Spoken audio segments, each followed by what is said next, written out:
ایک زمانے میں سرسبز و شاداب کھیتوں اور رنگ برنگے پھولوں سے گھرے ایک چھوٹے سے گاؤں میں میاں نام کا ایک خوش مزاج بچہ رہتا تھا۔ میاں کو ایک واضح تخیل تھا اور وہ فطرت کی خوبصورتی کو تلاش کرنا پسند کرتی ایک تھی۔ ہر روز اسکول کے بعد وہ اپنے گھر کے قریب گھاس کے میدان میں کھیلتی، تتلیوں کا مشاہدہ کرتی اور ہلکی ہوا کا پیچھا کرتی۔ ایک گرم دوپہر ایک خاص طور پر خوبصورت تتلی کا پیچھا کرتے ہوئے میاں نے ایک چھوٹے سے پھولے ہوئے خرگوش کو ٹھوکر ماری جو ایک کھلتے ہوئے چیری بلسم کے درخت کے نیچے خاموشی سے بیٹھا تھا۔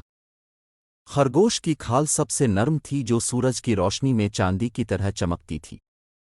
حیران ہو کر میاں گھٹنے ٹیک کر اس کی زمرد کی آنکھیں حیرت سے پھیل گئیں۔ ہیلو چھوٹا خرگوش، میاں نے ہاتھ بڑھاتے ہوئے نرمی سے کہا، تم اکیلی کیا کر رہی ہو؟ اولیور نے نرمی سے سر ہلایا۔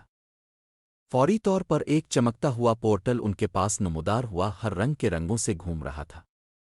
میاں مشکل سے اپنے جوش و خروش پر قابو پا سکی جب اس نے اولیور کا پنجہ پکڑ لیا اور وہ مل کر پورٹل سے کود گئے۔ دوسری طرف انہوں نے خود کو سب سے زیادہ پرفتن جنگل میں پایا جو میاں نے کبھی نہیں دیکھا تھا۔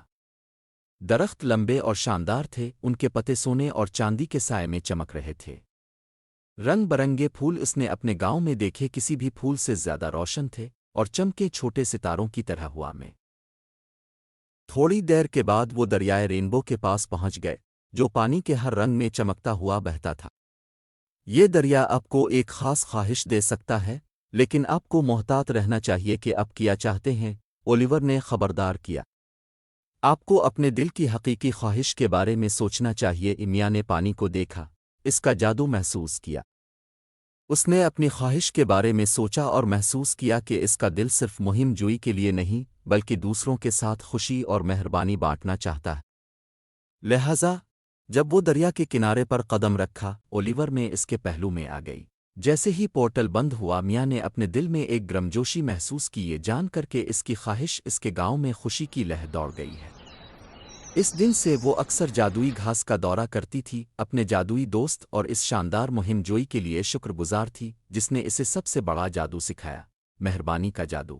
اس کے چہرے پر مسکراہٹ کے ساتھ میاں گھر کی طرف بھاگی، اپنے دن کی مہم جوئی کو اپنے خاندان کے ساتھ بانٹنے اور ہر اس شخص کے ساتھ خوشی پھیلانے کے لیے تیار ہوئی جس سے وہ ملی۔ اور یوں میاں اور اولیور خرگوش نے ہنسی، مہربانی اور ناختم ہونے والی مہم جوئی سے بھری دوستی قائم کی، جو ہمیں یاد دلاتا ہے کہ حقیقی جادو ہماری محبت میں ہے۔